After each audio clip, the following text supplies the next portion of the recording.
हाँ, महोदया से बात हुई है। उन्होंने हमें आश्वासन दिया है कि आप ज़मीन चिन्हित करवा लें और हम जल्दी से जल्दी आपका समाधान करेंगे।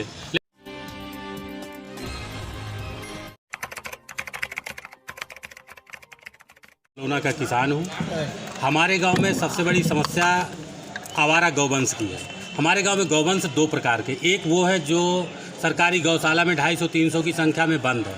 दूसरे गौवंश वो हैं जो आम आदमी के पकड़ से बाहर हैं, उन्हें कोई नहीं पकड़ता। जो पकड़ने के लिए खेत में रखवाली भी किसान रखवा रहे हैं, उनके भी हमारे भोला प्रजापति थे, एक पंडित जी थे, अभी आप लोगों ने मीडिया में निकाला भी था कि उनके गौवंश ने हमला कर दिया, छाती में सींग पूरा घुसेड़ दिया।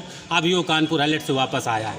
ये बुरी दुर्दशा है कि हमारे गांव में जो 2000 हेक्टेयर भीगे ज़मीन है, उसमें भी केवल मात्र 10% बोई जा रही। इसकी जानकारी माननीय जिलाधिकारी, माननीय मुख्यमंत्री, शासन प्रशासन जांच कर सकता है। इसमें कोई दो राय की बात नहीं है। मैं स्वयं 105 बीघे का काश्तकार हूँ, जिसमें से हमारी मात्र 16 बीघे ज़मीन बोई गई है। वो भी अभी फसल के अभी इसी तारीख में 2-3 दिन पहले हमारी 8-10 बीघे की फसल चर गई है, खेत में कुछ भी नहीं, आप जानकारी कर सकते हैं।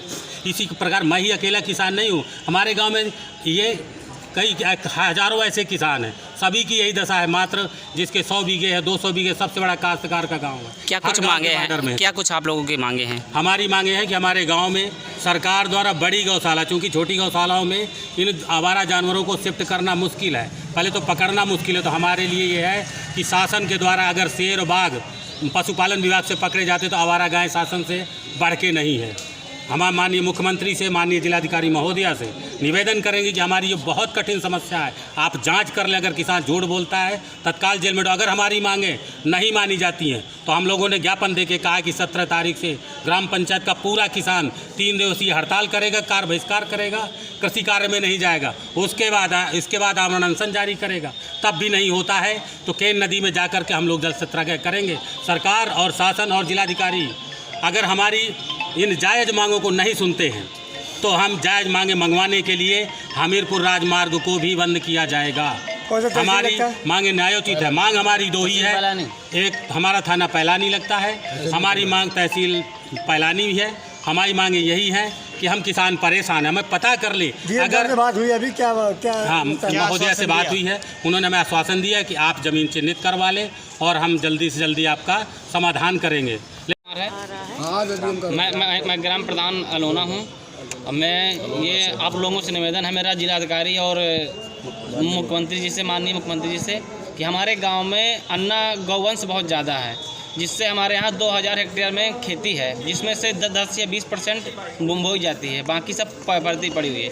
हमारे गांव में गौशाला भी है, लेकिन उसमें कोई व्यवस्था नहीं है। उसमें 40-50 गाय होंगी जो नहीं इधर उधर जा भी नहीं सकती हैं। जो अन्ना है जो बिल्कुल जो उनकी बहुत ज़्यादा संख्या है, जिसको अगर कम से कम अन्ना होंगी तो 1000-1200 गाय हैं, जिससे अगर वे व्यक्ति हमारे गांव के लेने जा रहे हैं उनको, तो उनको खुद मारते हैं, घायल भी कर दी। कई लोग हैं जो घायल हो चुके हैं। और इस समय अगर 8 से 10 दिन के अंदर हर व्यक्ति घायल हो, और उसमें अगर एक भी गाय अगर किसी खेत में घुस रही है तो सीधे पूरी गाय जा रही है, पूरी फसल बर्बाद हो रही है। मेरा यही निवेदन है कि स्थायी NGO से निवेदन है कि हमारा वहाँ पर या फिर सरकार के तहत या NGO के तहत गौशाला कराया जाए। अभी आप लोग जिलाधिकारी के पास में अंदर गए थे, क्या मुलाकात हुई, क्या कुछ उन्होंने कहा? उन्होंने ये कहा है कि आप हमें ज़मीन चिन्हित करके दीजिए और अब उसकी हम व्यवस्था कर रहे हैं। क्या नाम है आपका? PC पटेल जनसेवक जी बताएं। यहाँ अलोना गांव के जिला कार्यालय अधिकारी में आए हुए हैं और वो मांग कर रहे हैं कि हमको जो है अस्थायी गौशाला से बदल कर स्थायी गौशाला दिया जाए ताकि हमारी फसलें बचे। इसमें आपका क्या कहना? जी बिल्कुल, जो ग्रामीणों की मांग है बहुत ही जायज़ मांग है। एक्चुअली अस्थायी गौशाला से स्थायी इसलिए मांगा जा रहा है कि यह अस्थायी गौशाले सिर्फ जब फसल उगती है उस टाइम इनको संरक्षित करके और छोड़ दिया जाता है, लिहाजा गर्मी की फसल की कोई रखरखाव नहीं हो पाता है। जिलाधिकारी के महोदय के पास आज ग्रामीण अलोना की काफ़ी संख्या में आए थे, उन लोगों ने अपनी बात रखी और जिलाधिकारी महोदया ने सकारात्मक उनका रुख दिखा और उन्होंने गंभीरता दिखाते हुए उन्होंने कहा कि मैं अपनी कार्यवाही को आगे बढ़ाऊंगी और पूरी कोशिश करूंगी कि अस्थायी गौशाला को स्थायी किया जाए। और निश्चित तौर पे मैं अलोना ही नहीं, मैं जनपद के समस्त ग्राम पंचायतों में शासन और प्रशासन से मांग करता हूं कि स्थायी गौशाला बनवा करके किसानों के जो फसलें नष्ट हो रही हैं और आए दिन सड़क में जब अन्ना जानवर घूमता है तो सड़क में दुर्घटनाएं हो रही हैं, लोगों की असमय मृत्यु हो रही हैं, इसकी रोक लगना चाहिए। और गौ माताओं के लिए भी उनके खाने पीने की व्यवस्था होना चाहिए।